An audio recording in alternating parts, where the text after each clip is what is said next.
Yes, good afternoon as we look forward to the first part of Super Sunday. Fulham taking on Liverpool here at Craven Cottage, and to look ahead to it, I'm joined by Jamie Carragher. Jamie, lovely to see you. We were just talking, what a lovely day to be here at Craven Cottage on a Sunday. It is. I mean, the pitch is absolutely fantastic. Stadium's lovely. I've just got the tube because of the London Half Marathon. Couldn't get here in the car, so the tube is lovely. Lovely walk across from Putney Bridge. So yeah, I mean, getting to know this type of area, it's lovely. Yeah, and hopefully we get a great game. Absolutely, and just reflecting on yesterday a little bit, the guys in the studio were just talking about Arsenal conceding that penalty against Everton. A lot of controversy around that. Mikel Arteta saying he was very frustrated it was given against Miles Lewis-Skelly.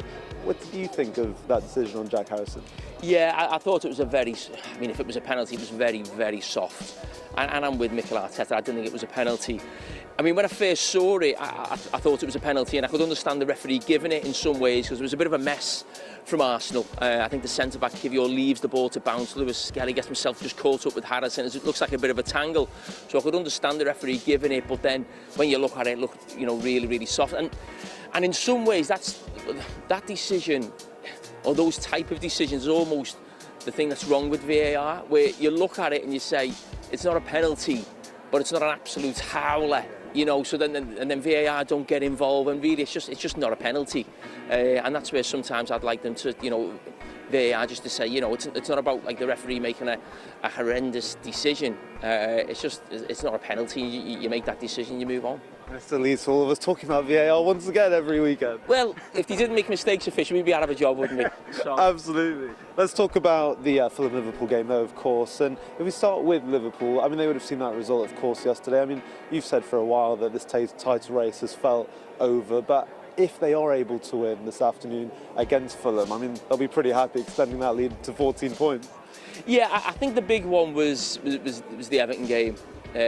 Midweek on the back of Arsenal playing before Liverpool and winning, and Liverpool's sort of last couple of games not going great, really. So I don't think it was so much the points difference between the two teams. It was almost to have Liverpool's legs fallen off, or they sort of going to sort of limp across the line, or could Arsenal catch them? But I think the fact that they beat Everton, big Merseyside derby, I think that just gave everyone the confidence that Liverpool will go on and win this league. Now, I didn't feel that Arsenal would win at Goodison. I didn't actually feel Liverpool would win here today. I thought it would be a weekend where both teams drop points.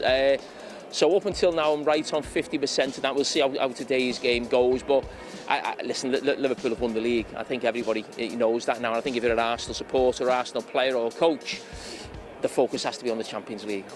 Absolutely, but with the title race, Jamie, I mean, can you just put what Liverpool are doing into context with, over the last 5, 6, 7 years, we've seen title races 1 point, 3, 4 points difference between first and second.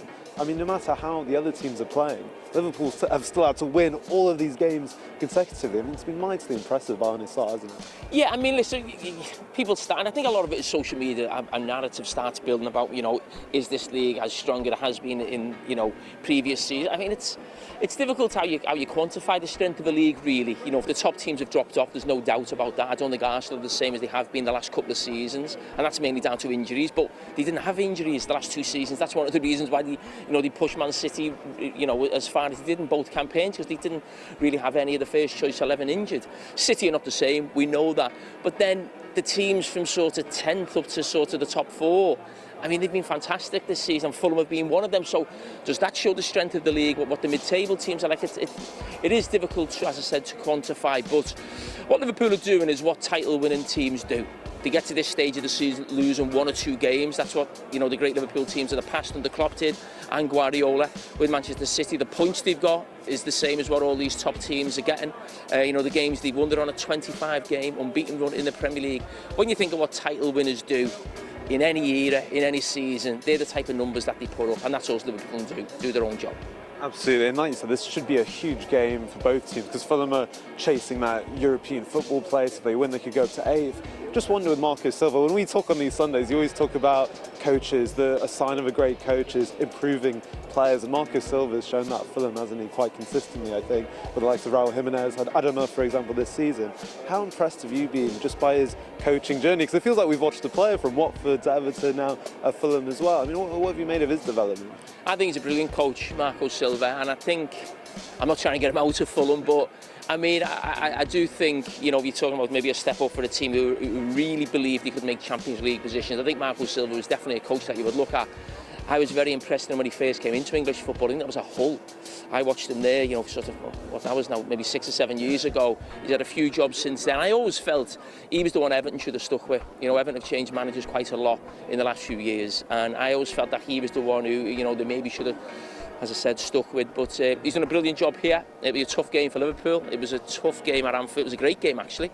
2-2. I think Liverpool down to 10 men. Andy Robertson going off in the first half. But you know, Fulham really pushed them, as they have done with most teams this season.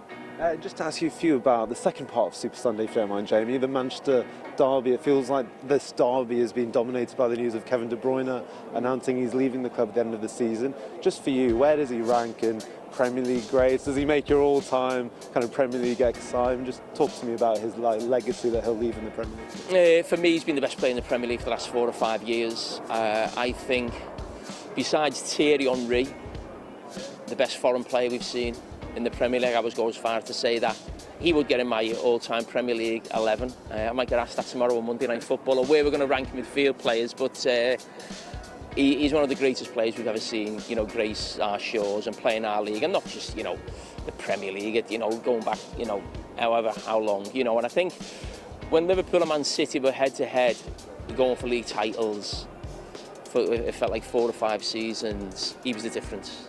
Liverpool could match Manchester City, I think, in every other area, but that position in terms of an attacking midfield player. And I always felt when Manchester City just got the edge by a point or two, Kevin De Bruyne was the difference. Absolutely. I mean, a great tribute there. Second best ever foreign player to grace the Premier League. Just the Manchester derby itself, I mean, how are you feeling for both sides? I mean, of course, City chasing that Champions League spot. Manchester United doesn't feel like there's loads to play for in the league, with the Europa League on the side, but can Ruben Amorim salvage anything for next season with these remaining games?